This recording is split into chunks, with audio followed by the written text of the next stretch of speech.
Welcome to the Actual Fluency Podcast with Chris Broholm.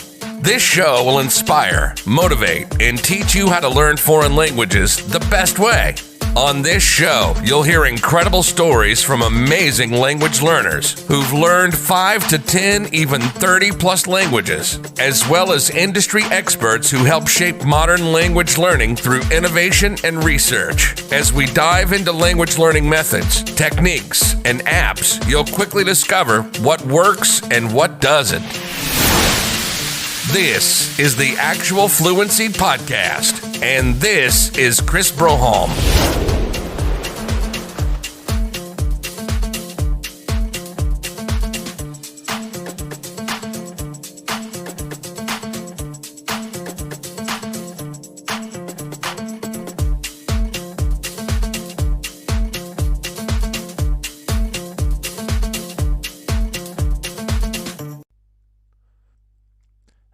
Welcome to episode 181 of the Actual Fluency Podcast.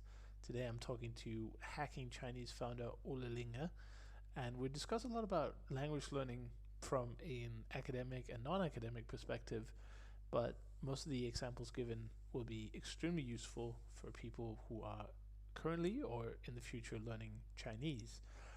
But a lot of the examples, a lot of the discussions are really universal, so even if you're not learning Chinese, you're going to get a lot out of this episode.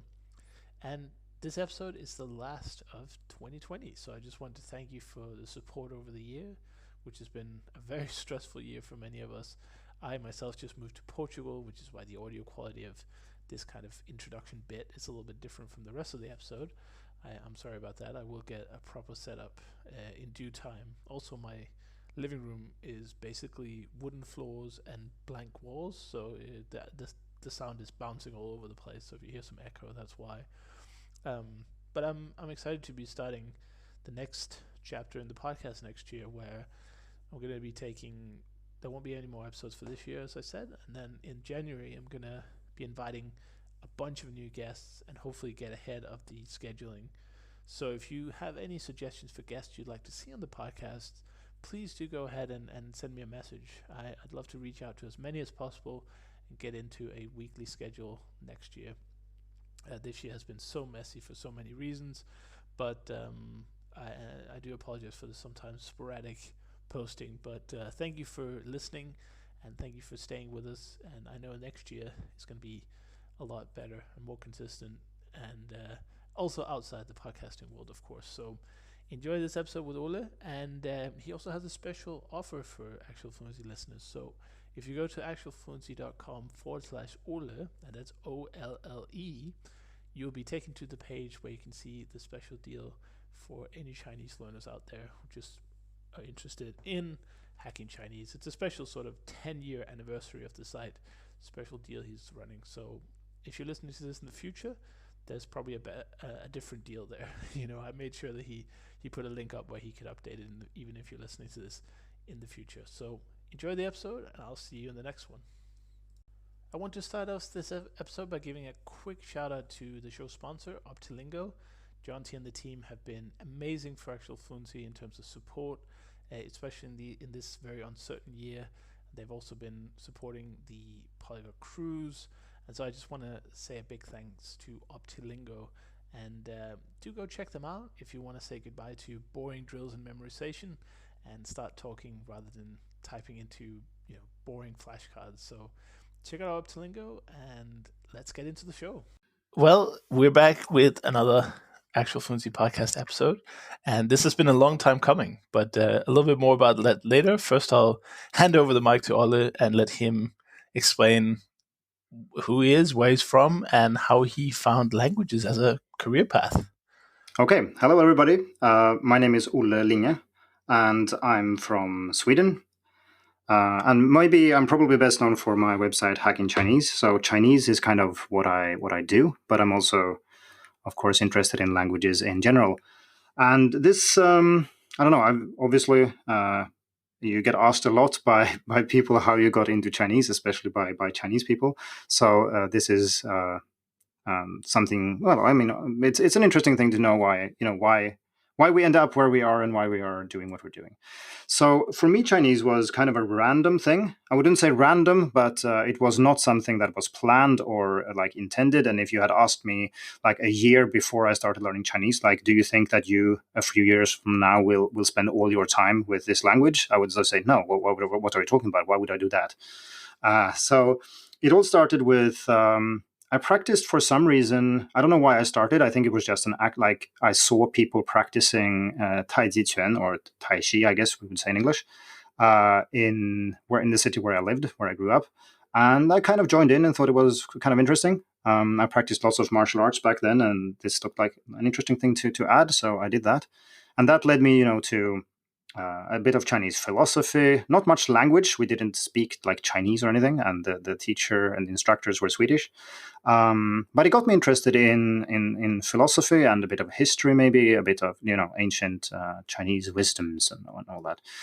And then there was an opportunity to study Chinese for like a year full time at the university where I studied, and I was studying a teacher's program. I mean, I wanted to be a teacher in English and Swedish at the time, so I just said, well, why don't take a break from this for a year and just do this Chinese thing? And I cannot explain like afterwards, like why did I do it? It was kind of a if I'm going to try something like this, why don't do it now? I'm a student. I don't have any commitments. I can just try it out, and I did. And during this year, I applied to study in Taiwan with a scholarship. And this was not something that I planned. It was just a teacher said, "Hey, I received this email. There is this scholarship, and if you want to, you can apply."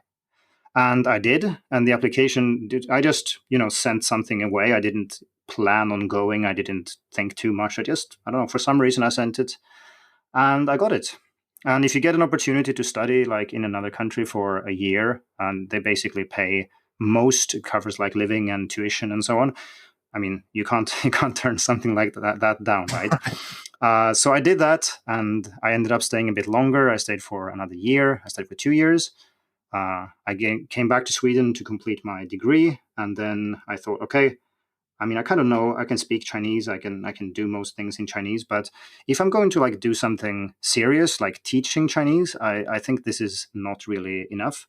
So I went back for a master's degree and studied for 2 years in a master's degree program, taught entirely in Chinese, where most of my classmates were native Chinese speakers.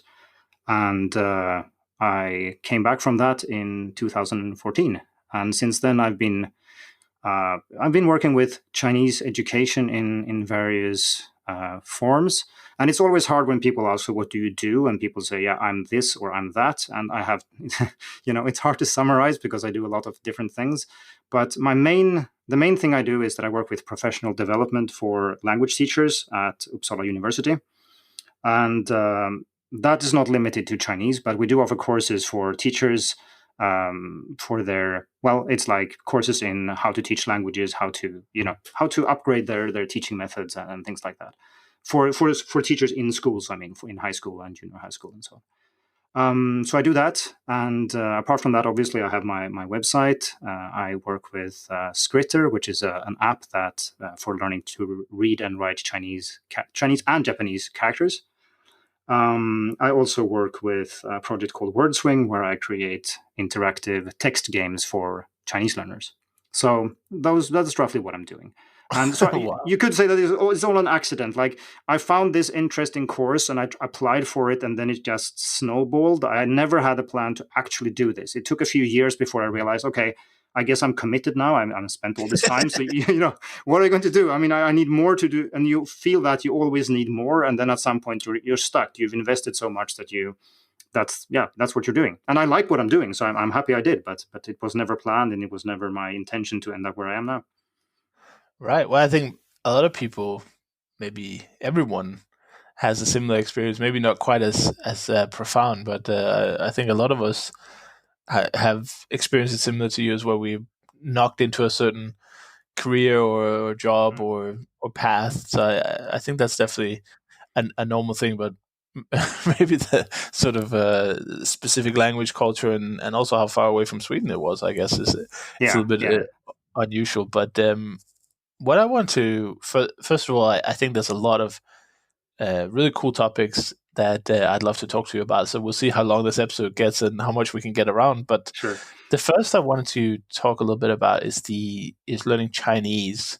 So from a learner's perspective, it's a very highly, I don't want to call it requested language, but a lot of people in the West seem to be drawn to Chinese because of the just amount of people that speak it, the kind of growing economy and tech and Mm-hmm. exports and everything. It's a big business partner for many countries and parts of the world, but a lot of people don't succeed very much with learning Chinese, and a lot of people say that it's very difficult to do it, and it also turns people off that it's a different script and characters and everything. Mm-hmm. So can you share a little bit, maybe your strategies and methods and experience with learning Chinese in a relatively short time to such a high level where you could actually do classes entirely in Chinese in front of native speakers?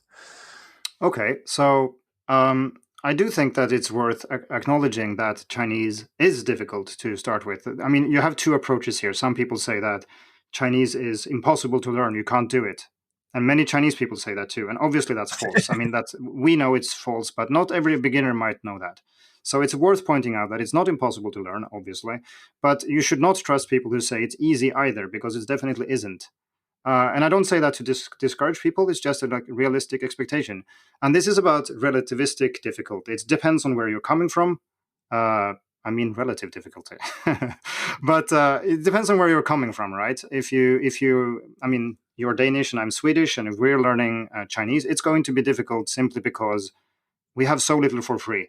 And most people, I think, don't realize how little they have for free in Chinese until they compare with another language. Like when I learn English, or if I were to learn, say, German or something, I can guess the meaning of like 50% of the words in German without ever having studied the language. And you don't realize how big an impact that has on your learning until you can guess zero of the words you're hearing. And that makes a difference. So, I mean, it's not impossible and it's not easy. So just some kind of realistic expectation of what's going on. And you also asked about, I mean, the script here. So Chinese characters obviously is one of the big factors when people say that it's hard. Yeah. And so there are a couple of ways of approaching this. Many people actually just skip learning the characters, or at least they delay learning the characters, which I would say is usually a good idea.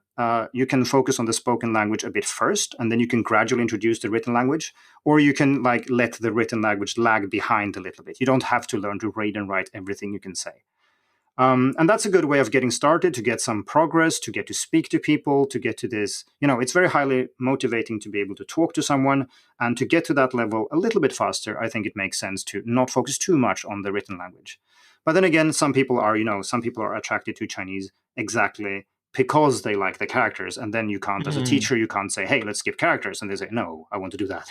Right. So I would say that when you approach the language, it makes sense to focus mostly on the spoken language, and you can get reasonably far in spoken Chinese in a limited amount of time. It is, I would say, slightly harder than learning, say, German, like I said, for me, or for an English speaker too, obviously. But it's not impossible. There are some very forgiving things about Chinese too. For example, beginner grammar is super easy. You just basically pile words on top of each other, and you have some basic sentence pattern, and it kind of works. Grammar gets a lot harder when you get further into the language, but as a beginner, you can have your words and kind of use a basic formula, and you'll be able to say things, and it works. So some people learn, I don't know, if you invest a lot of time, you can learn to speak decent Chinese in just a few months. Obviously, if you study like a few hours a week, it will take longer. But to give you like some kind of idea, the people we teach, the students we teach at university, and they are motivated and they study a lot, but they are not, it's not the only thing they're doing. They're spending a lot of time, but it's not the only thing they're doing. And I would say like after a semester, they can kind of converse a little bit. After a year, the best of them can definitely talk about most things in Chinese. So it's not impossible, but like I said, it does take a bit of time. Right. Well, I think that's the mindset to have for every language. Basically, I think that I mean, there are extreme examples. Like if we wanted to learn Norwegian, probably wouldn't take us too long to get conversational. But Hmm. I think for a similar language, like you mentioned, German, I think, yeah, you do get a lot for free and you do definitely have a huge head start with your existing vocabulary. But I think the process of learning anything consistently, the challenge is not really about the challenge itself. It's more about your personal sticking to your routine, sticking Yeah. to your goals, which is really applicable to anything, really. But some people seem to disregard this entirely when they talk about the difficulty of learning languages. Hmm. They just rate them next to each other, but they don't realize that it's really about more about you and not the language. Like how many hours can you put in? Yeah, You exactly. said week, but it could also be day. I've heard about Yeah. the professional programs. I know that the Danish army, for instance, trains officers. They call them language officers Hmm. for interpreting abroad, and they have, I think, about 6 or 8 hours of lessons per day, Hmm. and then about the same doing homework after the classes. So it's clear that obviously, if you do that, then your language skills are going to be insane after even a short period of time. But for most people, the idea of doing, let's say, an hour a day can quickly overwhelm, and then they give up and Yeah, never really. exactly. And I would say also that it's important to put the emphasis on, things that are about the learner, like yourself when you're learning, that you can actually do something about. Because you can always, get into this trap of thinking, I'm not smart enough, I'm not talented enough, I'm too Right. old or something. You can be. I actually wrote about this a while back where basically the idea is, yeah, you might be too lazy, but you're definitely not too old.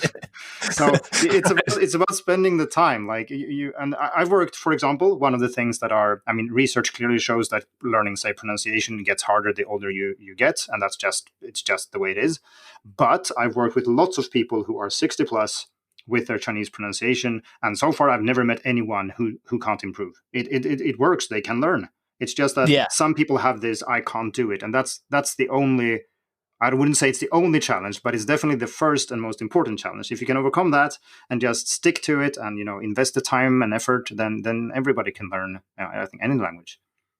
You have to believe you can do it, otherwise you definitely won't be able to. It's the old Henry Ford quote, isn't it? Yeah, and I That think a you, good example of, if anyone is curious, I think you interviewed Scott Young a while back, right. and I interviewed him after he had studied Chinese for, I think it was towards the very end of his project, which was 3 months.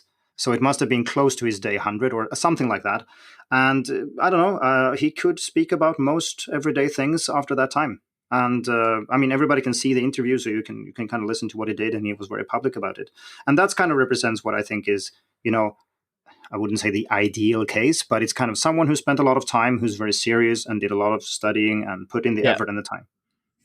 yeah, and it's good you bring that up, because I was going to say that's also, I believe that's why I first saw you. So it kind of comes full circle in a way with that video. Okay.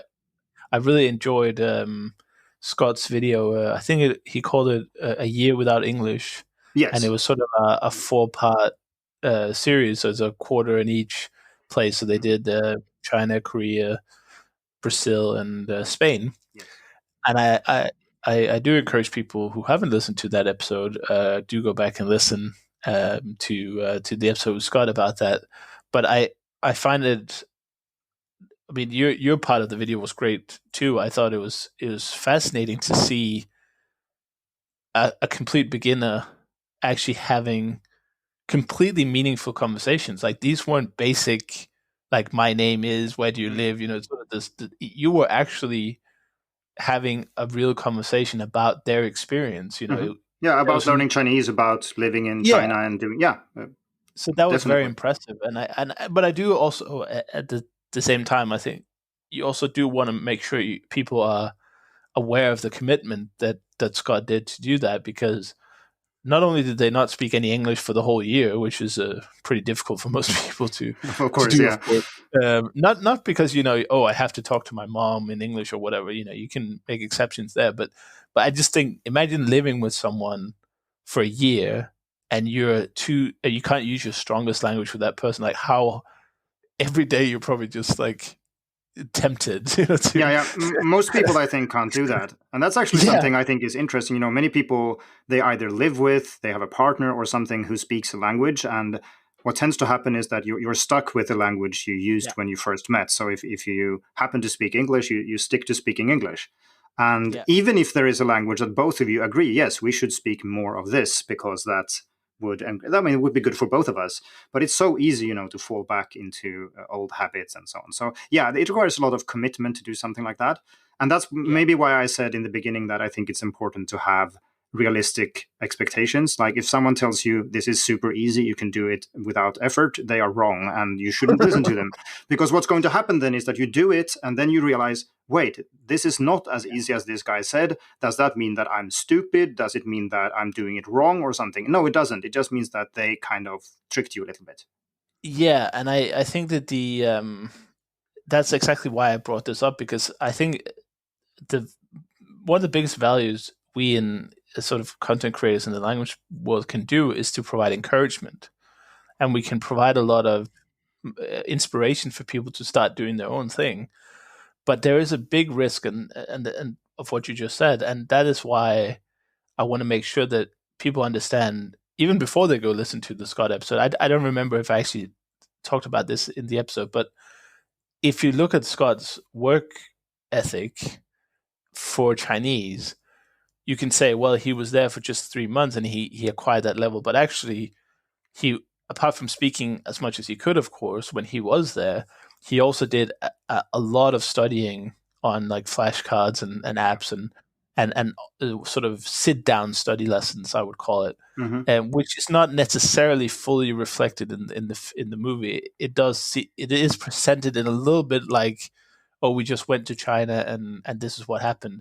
But actually, and he does mention it in the movie, so he's not trying to be, he's not trying to hide the fact that he worked on it. And he also says that he was much more interested in Chinese, so he worked a lot more on it than compared to his friend Vat, who was not as interested in Chinese, and it showed in the level. But then when they went to Korea, it was the reverse. So it's kind of funny that it's not about your personal kind of academic skills or interests or work ethic. It's also how drawn you are to the language. So if you've tried learning a language for a long time, maybe it's just not your language. Maybe you just don't that connect. could be, sure. But yeah, it's important to say that, and the personal story I have with that is always, Benny Lewis. I love Benny. He's a great friend of mine, and I think he's solely responsible, I think, in many ways for a big growth in the language learning industry, because he was one of the front runners together with like Luca and Richard, producing videos about learning multiple languages. This was kind of a foreign thing for a long time, where I think it's becoming a lot more mainstream now with technology. But there was a tendency in his earlier work to show a lot of the wins, short videos that showed great improvement in very short time and great conversations with native speakers. But it also didn't show him that he was spending 8 hours a day. Yeah. And I often tell people this, that because he's not super public about that, and that, it's one criticism that I have told him about, that he sometimes doesn't share enough of the actual work that he's doing. And it shocked me a little bit, because I mean, not a lot of people can sustain 8 hours of anything. No, that's hard. Yeah, definitely. But so that was really Benny's talent, was he treated it like a job. So when he was doing a language mission for 3 months, hence the name Fluent 3 Months, he was actually working about 8 hours a day and he had private lessons multiple times per day.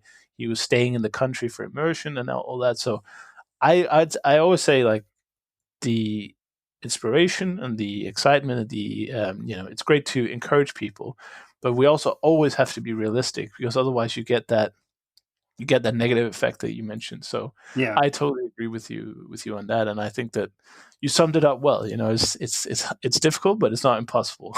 Yeah. I mean, it's a balancing act, because it also depends on who you're talking to, right? Because I did a calculation a while back, back of the envelope kind, where I compared like how many hours you would put into a language if you studied it in, say, compulsory education in Sweden, which would mean we start learning it's a second foreign language. So apart from English, we would study maybe French, or I studied French, for example, or German, and you start doing it in 6th grade.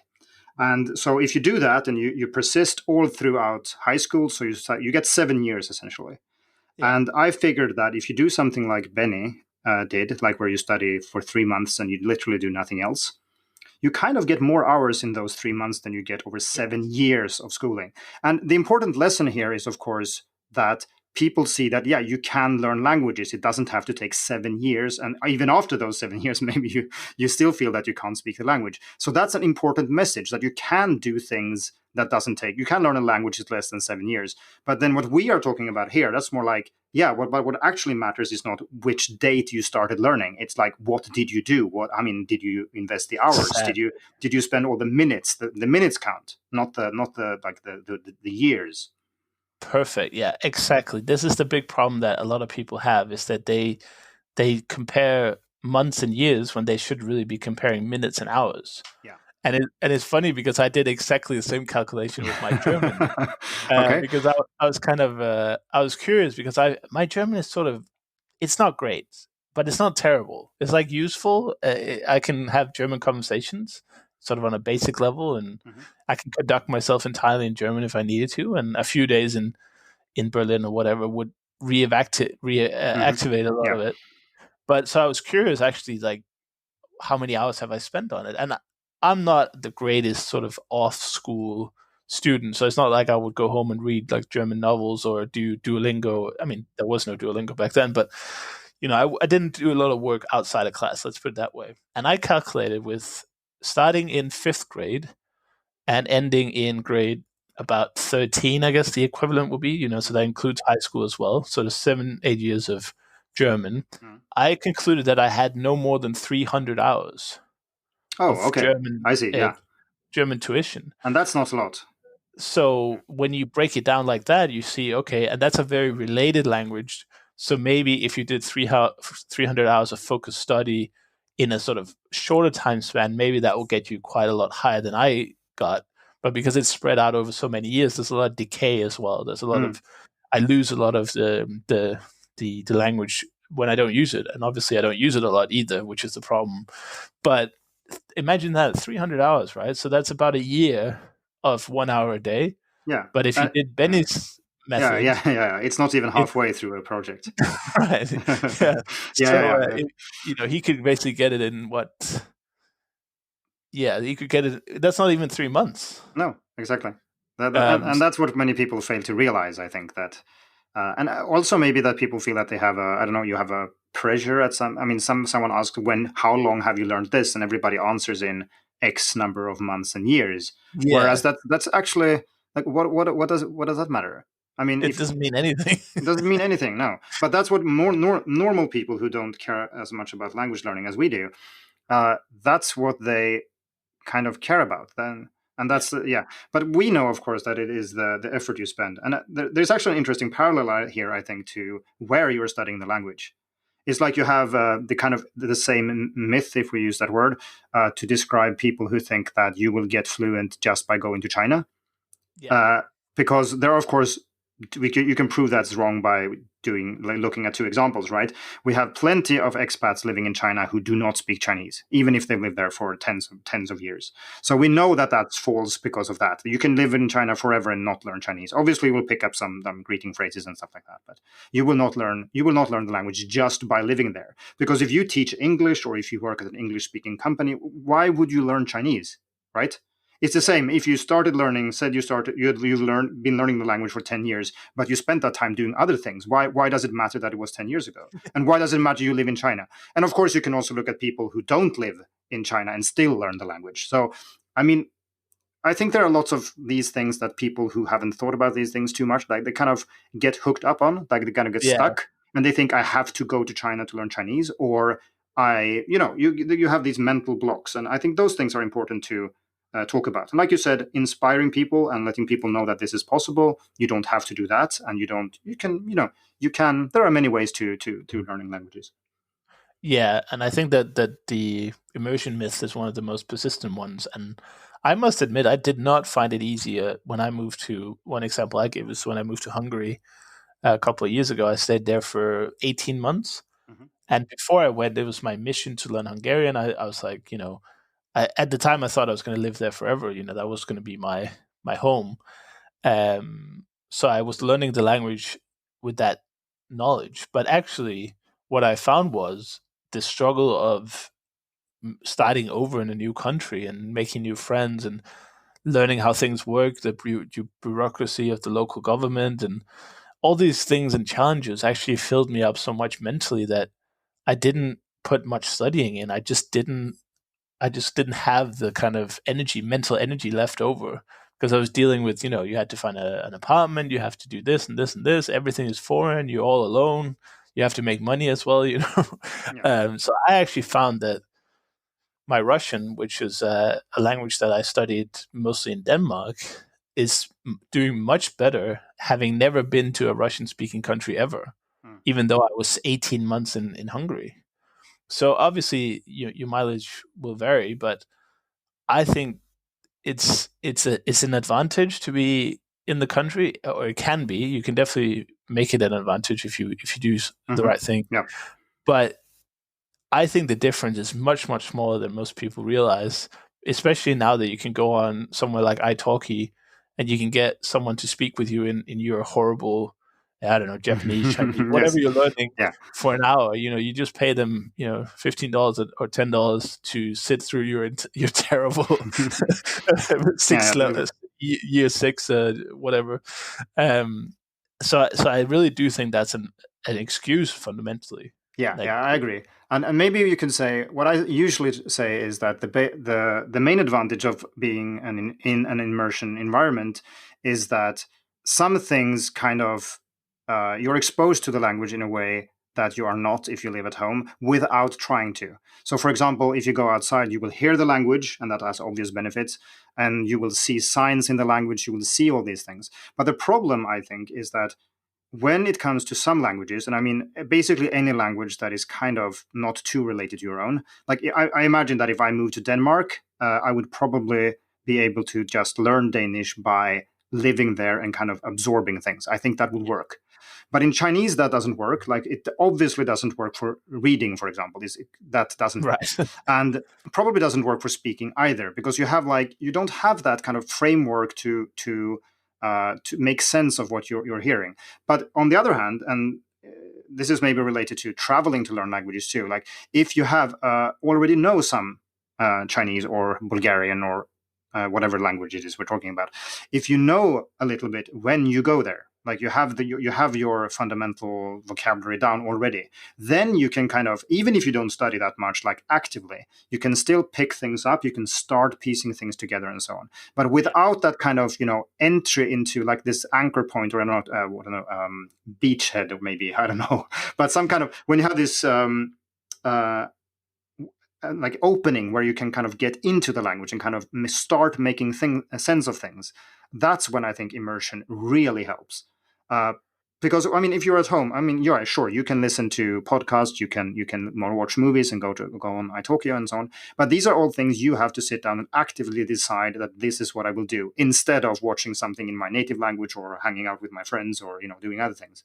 Whereas if you're immersed, it just happens. So Yeah. that's the main difference. But it's not, like you said, it's not as important as people make it out to be.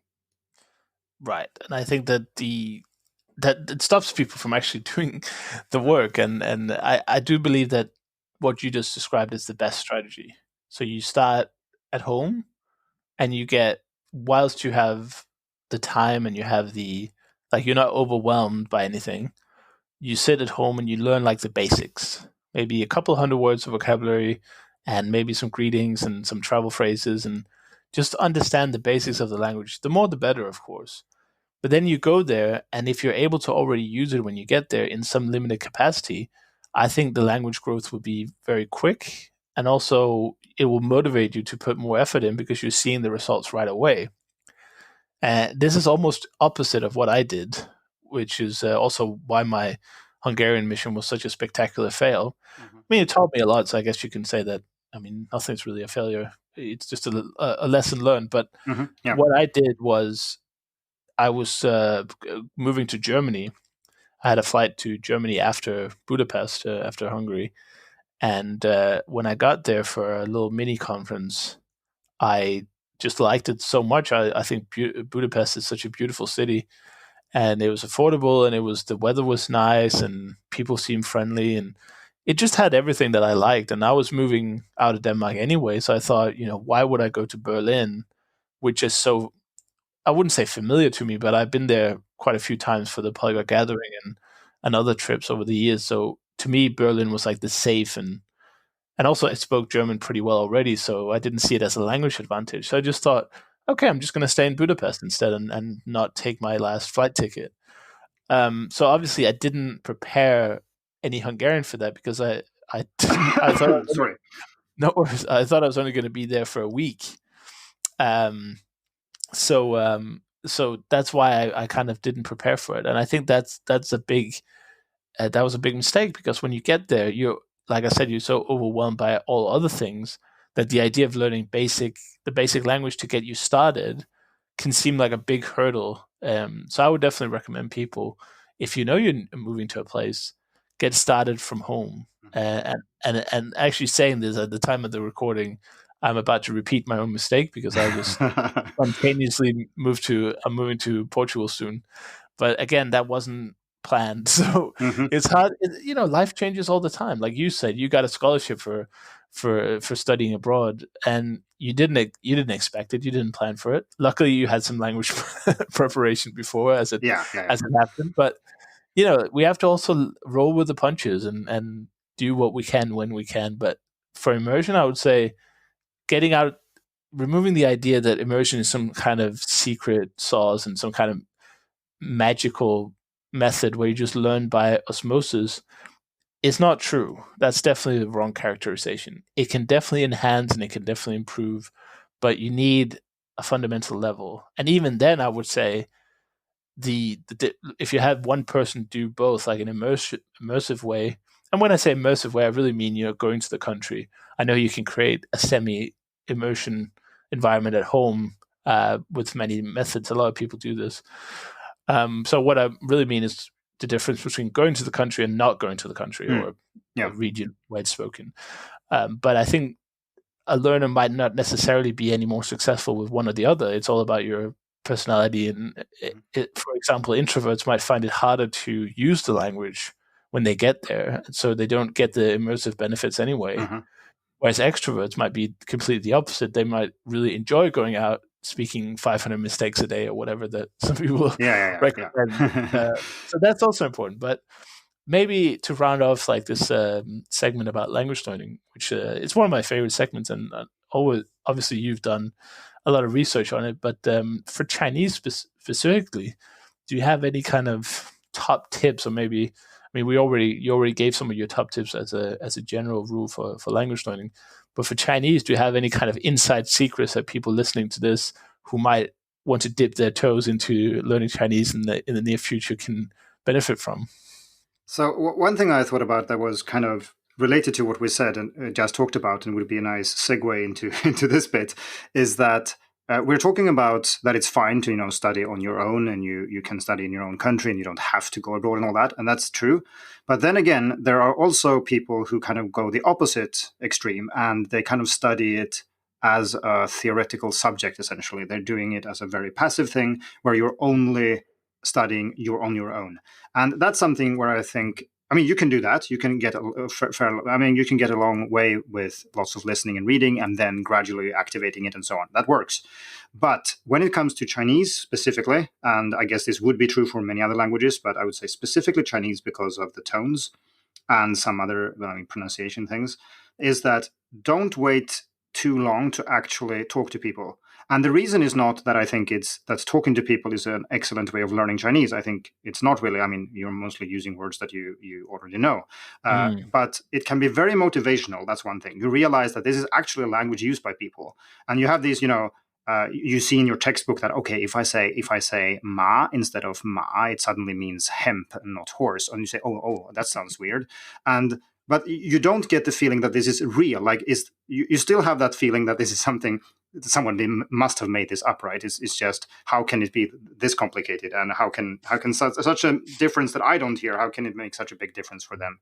But when you talk to people, you get you experience firsthand that pronunciation is kind of important, in the sense that you get feedback on what you are saying. So if your pronunciation is completely off, which is probably the case for many people, then you will know that when you start talking to people, because people will not understand what you're saying.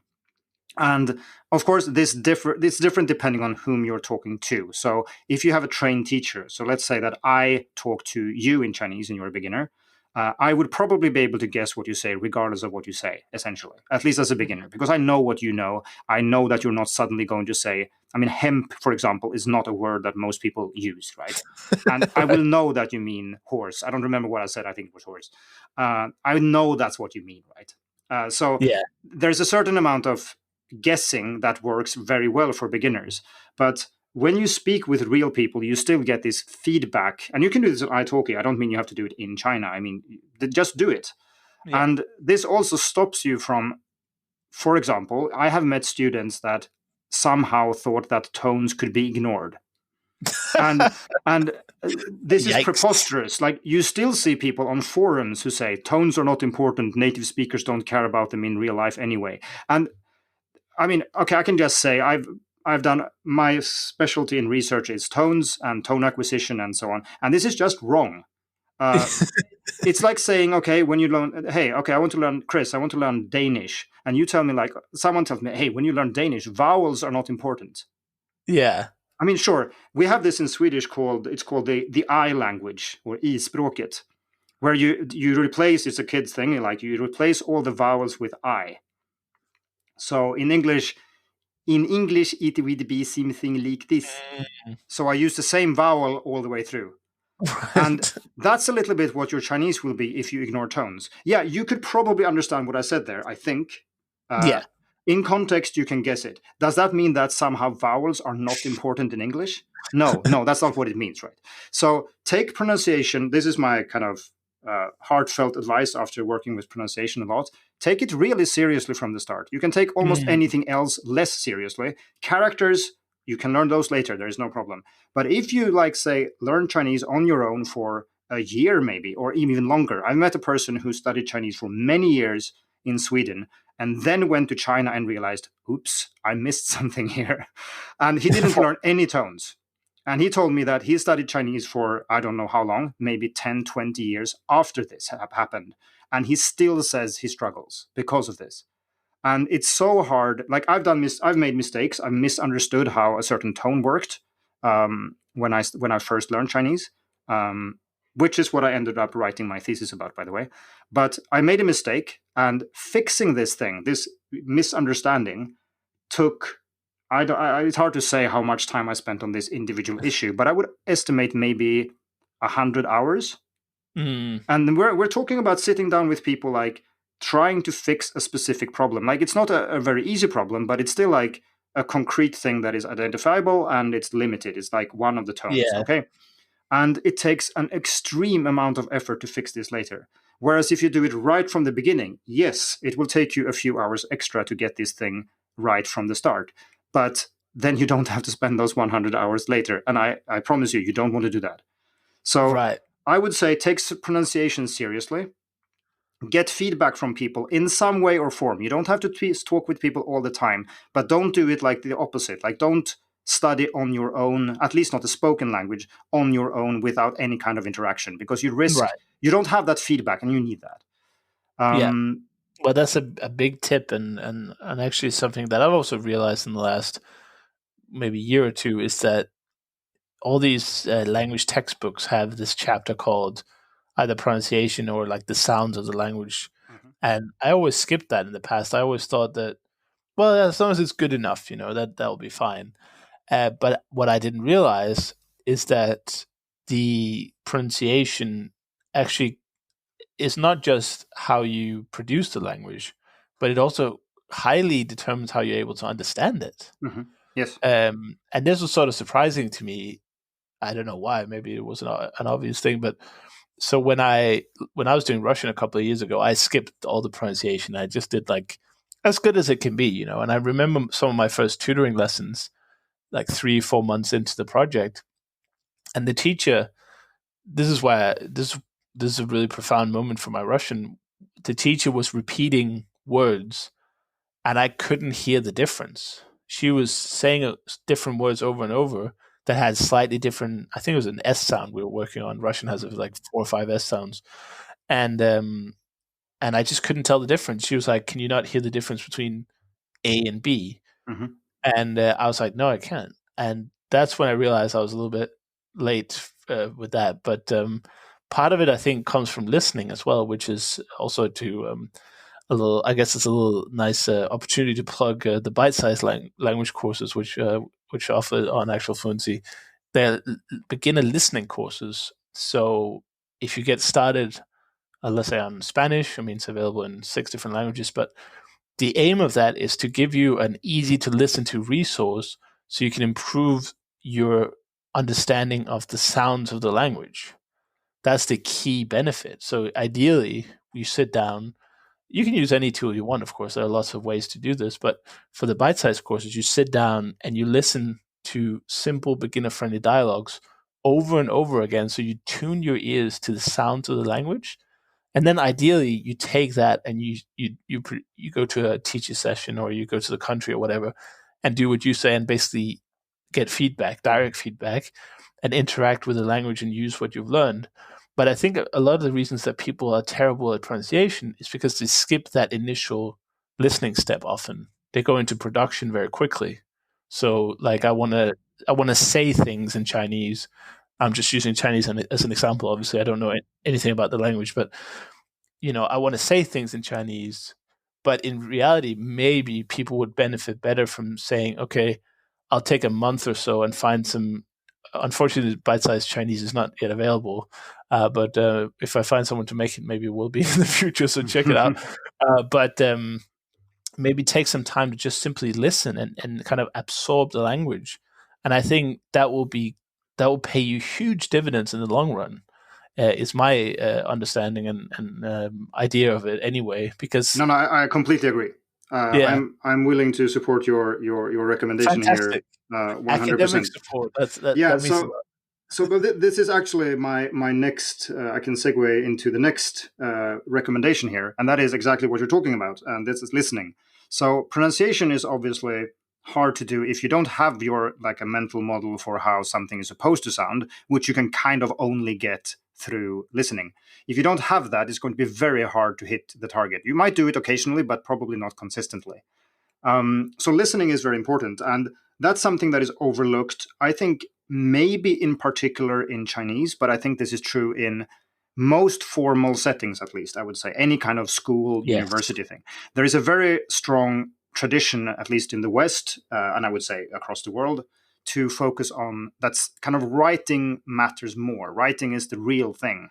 And I mean, it used to be that people who studied languages in the West only studied, classical texts, or they only studied literature. They only did translation and stuff like that. Whereas we are talking about a very functional approach where we want to communicate with people. And I would say that listening is important. First, in itself, it is important because obviously it's a main part of the language. Like you said, it's the key to pronunciation. It's also socially important. Like if you don't understand what anybody's saying, it will feel very hard to do anything socially. Whereas if you cannot say something specifically, that might be okay. But it's much, much worse for you to not understand what's going on. And if you think about it, if you don't understand what's going on, you are also not learning anything. Like we said, like I think I mentioned this before, but when you speak, you normally use what you already know. You cannot learn a new word by speaking. It doesn't work. But you can learn words from what other people tell you.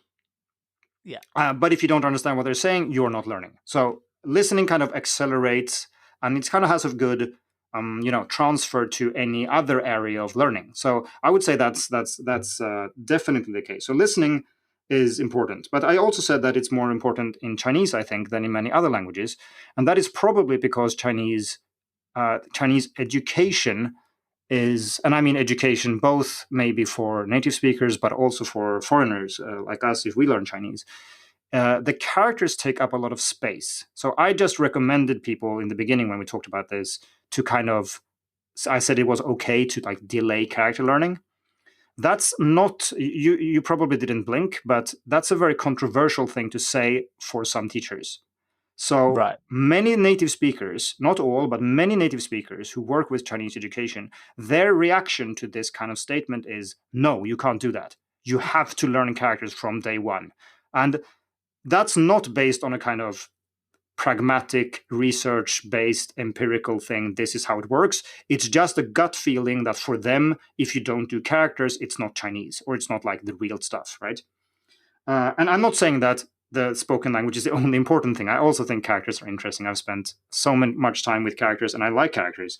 But I also realize that that's not necessarily what you have to do from day one. And what's going to happen then is that if you take, I cannot speak for everybody in all countries and so on, but if you take a course in Chinese or have a teacher or anything, the likelihood is that this teacher will probably stress the written language more than I would recommend that they do. So pronunciation, for example, you mentioned listening. So how much space or time does listening take up in a curricula at a university in the West? As I far as haven't.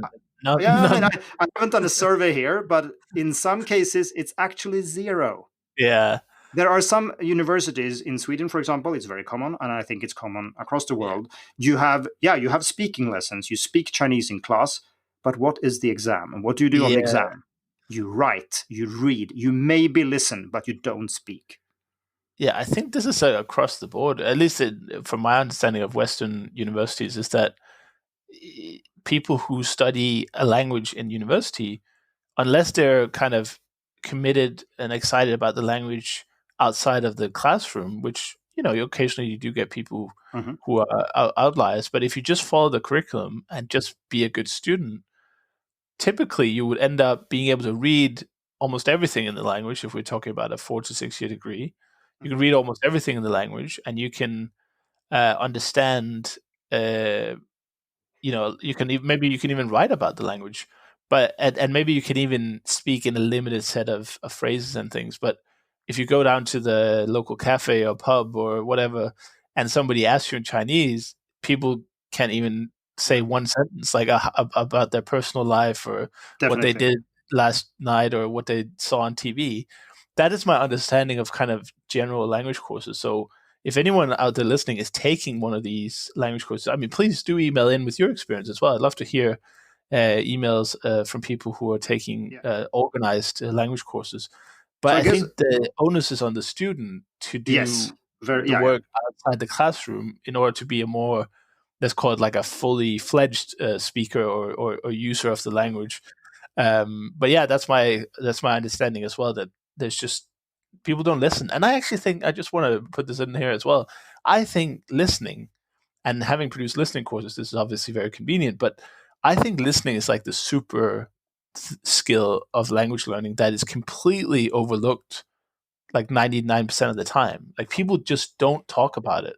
They talk about grammar, they talk about vocabulary and memorization and all this, but speaking, but very few people talk about just listening, just getting input. So, or they do it like Harry Potter, or you go on YouTube and watch something which is like 10 levels too high for you, so you understand like one word a minute.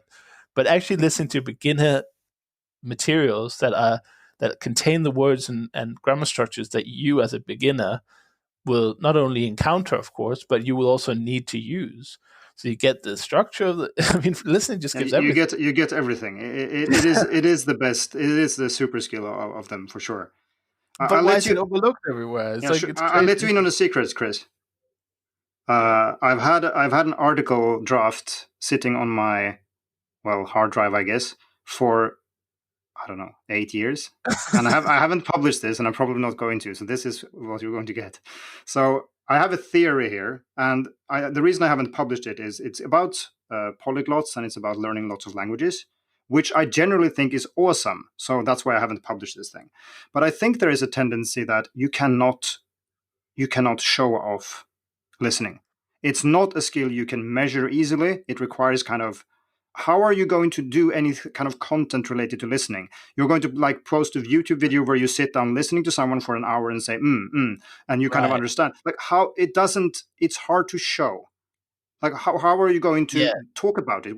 You cannot see if someone understands something. It kind of requires a formalized, structured test to actually know how good you are at listening, because that's the only way you're going to. I mean, how you can prove it. I mean, you yourself obviously know what you understand. I mean, that's not in question. But I think that this is something that maybe is. I mean, it, people like us who work with languages, we have to write, we have to create videos and podcasts about things that are kind of tangible that we can show, that we can talk about. I'm not necessarily saying we have to brag about them, but we still have to talk about them, right?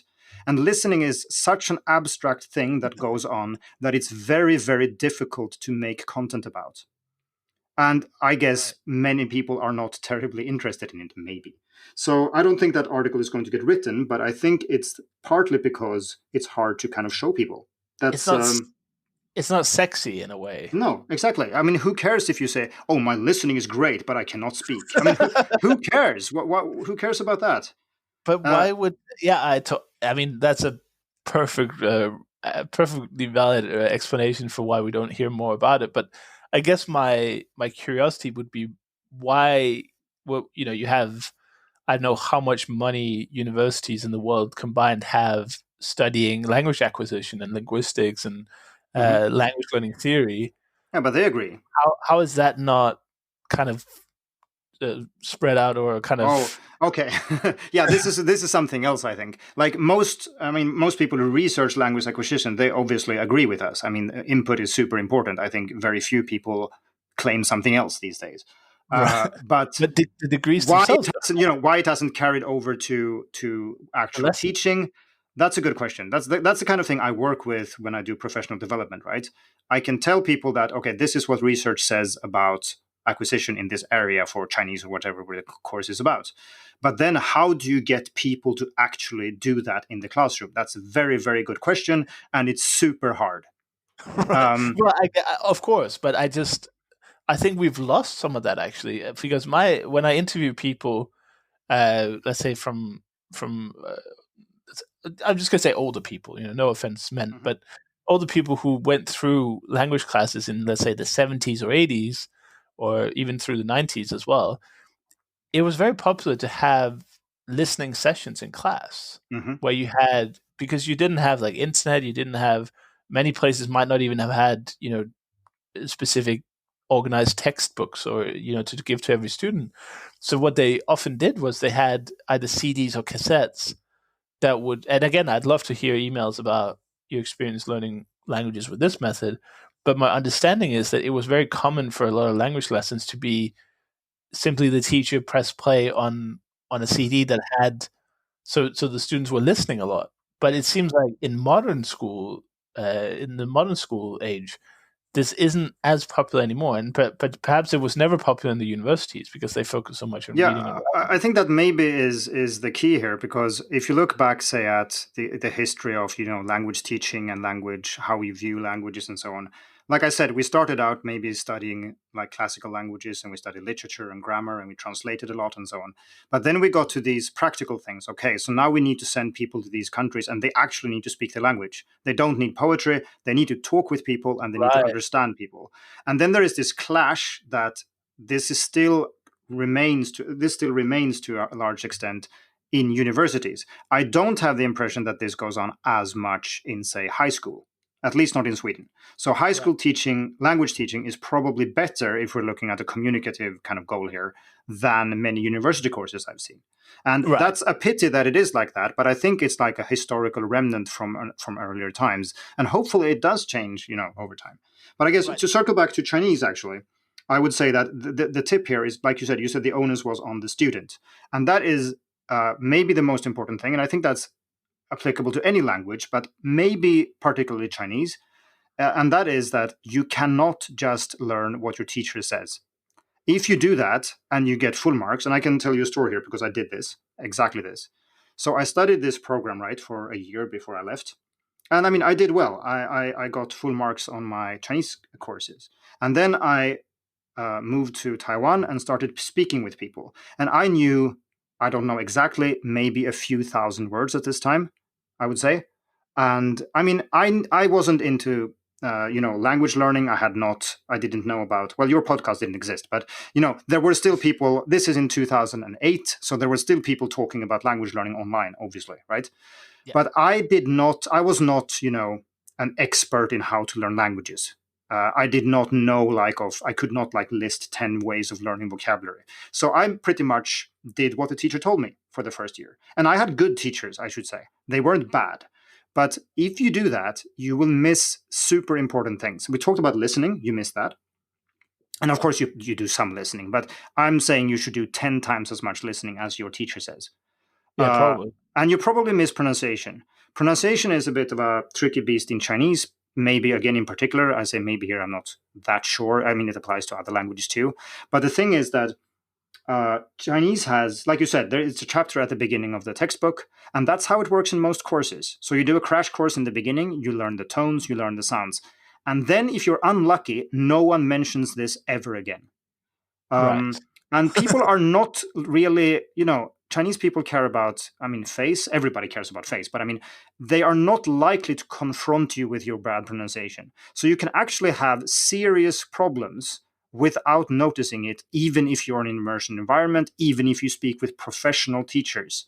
And that's why you kind of have to care yourself. It's your language learning, right? If you end up with, incomprehensible spoken Chinese, you could say, oh, it was my teacher's fault. But then again, you're the one who ends up with that language. So it doesn't help blaming other people. Yeah, it might be true. Maybe your teacher should have told you.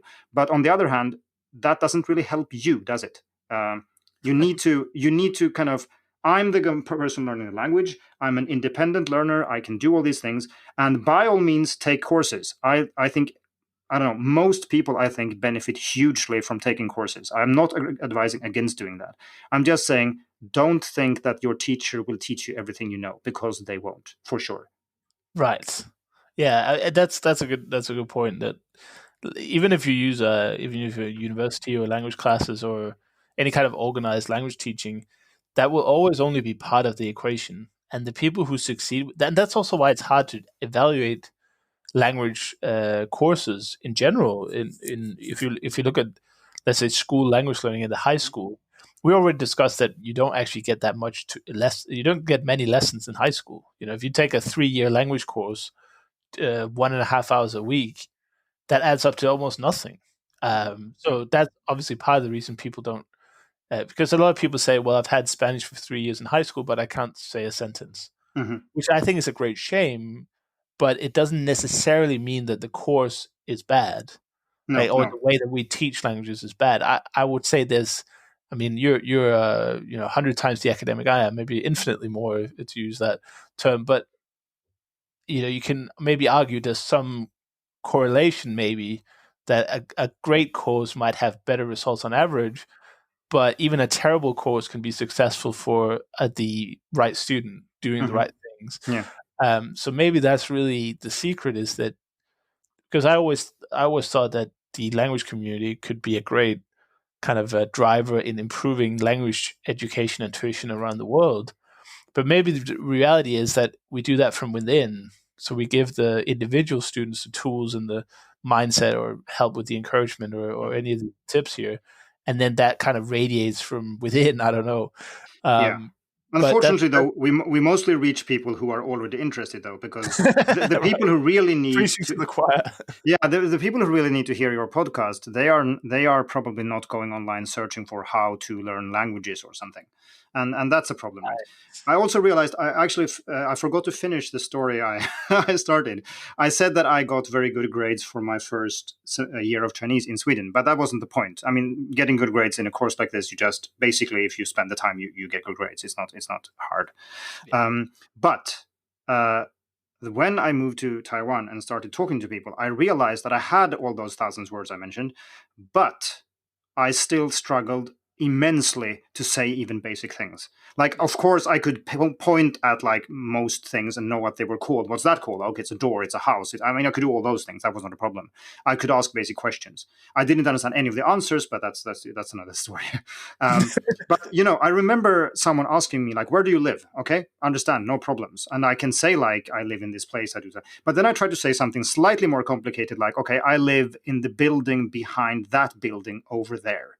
And that's not like a super complicated sentence. And I had all the vocabulary, all the grammar to do this. I probably had that after studying for a few months only. But still, I remember that phrase took me, I don't know, it took me a minute to get out. and that's not okay. Like, that's the reason that happens is because, well, I studied all these things and I learned all these things, but I simply didn't you didn't use the language enough. And that's, of course, we're talking about listening and all these things, that listening is important, and listening, I do think, is much more important than speaking. But then there also comes a time where if you know lots of things, like we said, if you prepare for your immersion trip, or if you prepare before you travel or something, then when you actually get to a situation where you can use it, you will learn extremely fast. Yeah. Because you already have the groundwork, you have the words, you have the grammar, you have all these things, and your brain just needs a little kick to kind of get started. And then you can learn very quickly.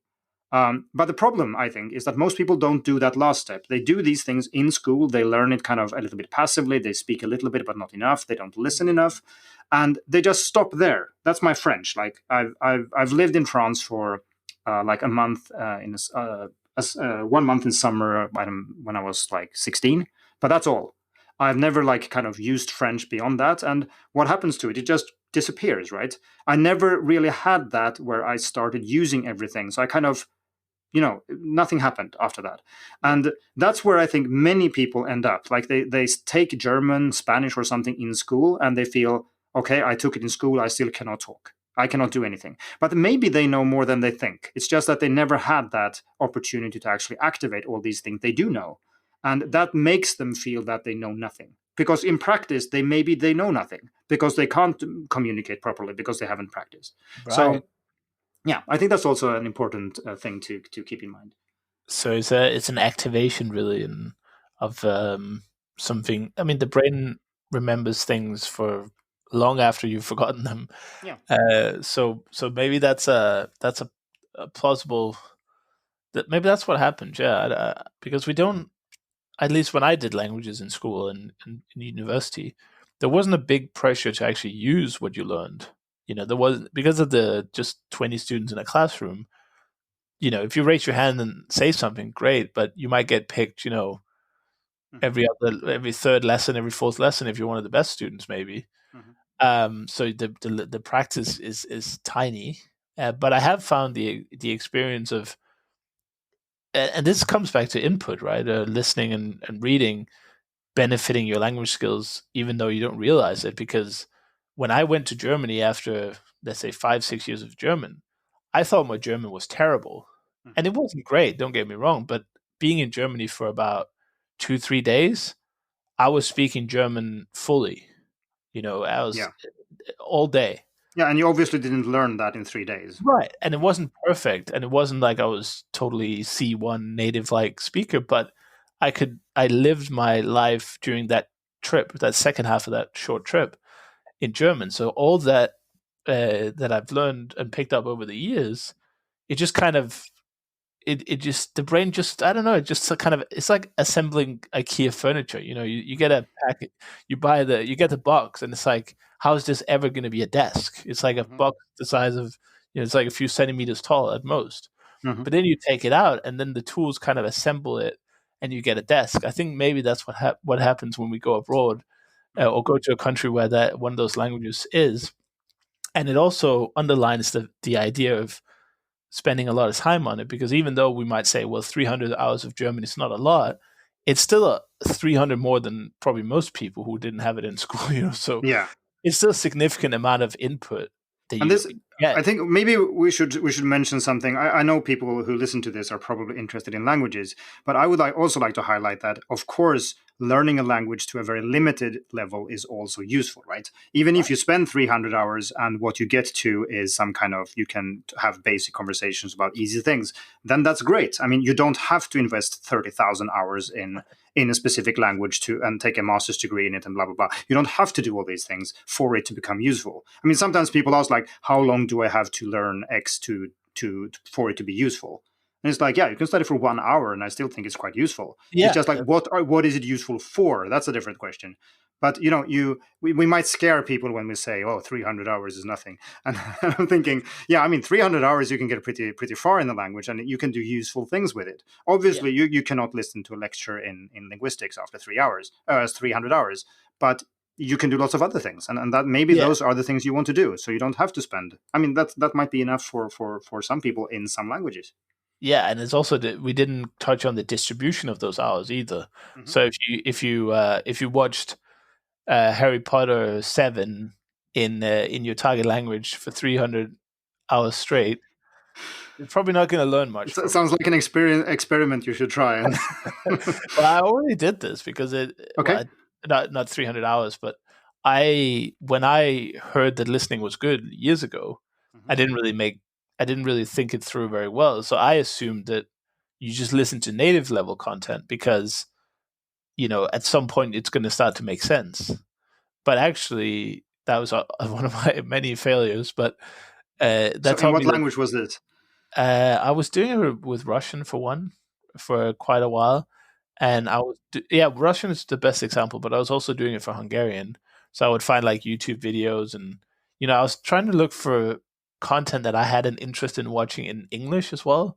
Mm-hmm. Because I think oftentimes people mistake, the idea that you can, let's say, learn Chinese and you're going to read about, I don't know, ancient Chinese history, but A, you never read in English, and B, you don't care about history, So it's such a drag to use that as a learning tool. A lot of people do this. I even did this. It's like, so I got books for Russian. I got like, graded readers and stuff. And somebody's asked me like, how much do you read in your native language? And it's just like an anvil or a hammer dropped on my head. I was like, wait, you're right. I don't really enjoy reading that much in English. So why would I assume that I could read in, let's say, Russian and not only enjoy it to the point where you do it consistently, but also whilst learning the language itself? Mm-hmm. So I would say that's a big mistake. When we say listening, it is really important to underline that it should be around your level, maybe slightly above, but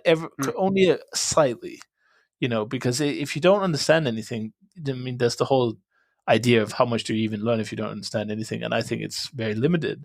But the other problem is that the motivation to do more work in that language will be extremely limited. Like, imagine reading, again, Harry Potter is the example I use because a lot of people mention it, but imagine starting to learn, I don't know, Russian. Well, let's take an alphabet that's the same. Let's say you're starting to learn Spanish, and you open up Harry Potter, which is in a native level, right? It's written for native speakers. And you just go through it, and it's like you don't understand anything you're reading.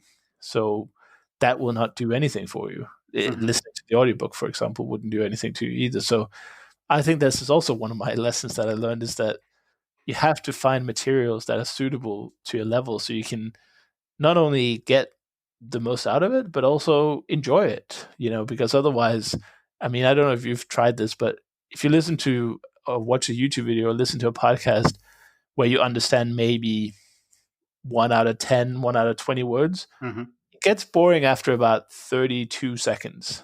Yes. So there's an importance there of doing something interesting is probably more important than doing something that is effective, if you take it down to the basic elements. Mm-hmm. But in listening especially, I think that you have to find suitable materials. And that's also why I came up with Bite Size, not that it's... And that sounds like a good thing. And what some people end up doing, and I did this when I started learning Chinese, I just, for some reason, you don't think too much, and I was young and stupid or something. But, you pick up a newspaper and you start like, okay, I'm going to learn this article. Yeah. And later, like, or I take another example. I bought a book for kids about some like legends or like stories about history and so on. And it was written for kids, so I thought, okay, it's probably easy. And that's another recommendation then. Never ever use kids' literature for learning, especially Chinese. It's much, much, much, much harder than you think, and don't do it. So I have the word list still from my project where I went through this book. And I went through it. It was a few years ago I actually looked at it, but I went through the vocabulary and I realized there are words. In total, there were 700 and something words that I added from this book. And we're talking a book that has like characters bigger than my thumb. So it's like it looks like it should be like, I don't know, Bob likes ice cream and stuff like that. But it's not. And then I looked at this word list afterwards, like after I can actually read Chinese well. And I realized there are like maybe 10, 15% of these words I have never seen in a real text after this. And I was somehow spending, as a beginner, it takes you forever to get through a sentence if like every second word is new to you. And it's completely wasted. That's the thing. It's like you feel you're doing like, yeah, I'm really doing this. I'm learning Chinese. But what you're actually doing is like you're spending most of your time like looking up things in a dictionary. Like the act of flipping through pages or like trying to find something in like a, I don't know, electronic dictionary. That's not actually teaching you any Chinese, right? That's not the activity we want to do. So what you're saying here, I think, is very important for both reading and listening. Like you need to understand what you're doing, and if it's too hard, it really isn't. It really won't work. And don't do that. So focus on things that you can mostly make sense of. I mean, as a beginner, it's going to be hard to find something where you can understand maybe 95%, but do go for something that is as easy as possible. It's much better to do that a lot than it is to like say. I mean, I'd rather cover 10 texts in a certain amount of time than cover one text that is 10 times as hard. Yeah, and that's exactly it, and that's why I produced the courses the way I did. Is because I think it's difficult to find organized materials for, let's say, complete beginners or at least very for sure. new language learners. Because if you go on YouTube or other places with videos or audios, you very often run into native level materials. Mm-hmm. And I just think that then you go, and then the problem becomes, you go on somewhere like Babbel or, I don't know, Pod 101 or one of these premium course providers. And I checked this for, I think it might have been Hungarian Pod 101. And I actually don't have anything against Pod 101. I think it's a reasonable resource to use. Mm-hmm. And they have, when you sign up for a membership, they have, thousands of lessons. Yeah. So it's a very useful tool, and it's great for when you're out running or doing chores and things like that. But I timed it, and if you take the easiest lessons they have, the actual target language content is about 10, 15 seconds, but they spend about 10 minutes explaining it, talking about it. They introduce it. They have a jingle. They have an outro. So by the time you've listened to that, you're going to understand more about the language on a sort of theoretical level. But I would say the value, the listening value of that is extremely limited. So that's why the bite-sized languages actually don't have anything in them. There's just the dialogue. Yeah, and I love that. That's really good. There's an app where you just press play. And actually for a while, because it was a new app, there was no function to like stop. So it would just cycle through. You're committed. You have to do it if you press play. Okay. It was like, it wouldn't stop after each lesson or anything. It would just be like, it would play from lesson 1 till lesson 100 until you basically stop doing it. And I think that was really the aim. There's a big difference between sit-down study methods and like immersion study method or passive study methods. Yeah, I know what you mean. Yeah. And I just think that was missing, so that's why we came up with that and built that out for beginners to do, because I couldn't find anything really similar. You go into any app like Duolingo or Babbel, and just you hear the sentence once, but you have to click a lot of buttons and it goes back to what we talked about, where you're spending your hours and minutes, right? I mean, if you're going to say, hey, how much did you practice Chinese listening? Okay, I practiced Chinese listening for 100 hours. Okay, great. How much of that was actually Chinese then? Oh, maybe 1 hour. And it doesn't sound so impressive. If you did 1 hour of practicing that was actually listening to the language, I mean, we don't care. Like I said, we don't care if you started learning Chinese. You said that you started learning Chinese at 5 p.m. and you stopped at 10, so you got 5 hours. If that time was mostly spent on listening to someone, speaking to you in English about something, that doesn't really count. Like someone listening to this podcast, or indeed reading, say, my website or whatever, that does not count as language learning. Like the hope is, of course, that we can inspire and maybe help people find ways that kind of when they do spend time with the language, they will get more out of that time. But no one should be under any illusion that, listening to us talking about all these things, that this doesn't help you learn your language. It doesn't. Right. It doesn't contribute. It maybe gives you kind of an acceleration, like a boost later, but you actually have to go and do that to achieve that, of course. Yeah, this is procrastination, but yes. But it's kind of interesting, so it's very. I don't mind. It's very productive for procrastination, and it's also entertaining, of course, which I think is the main reason that most people. Well, obviously, being my own podcast, I'm not sure I can claim that, but hopefully, the listeners find it. Well, you have listeners, so someone thinks it's interesting, at least, yeah.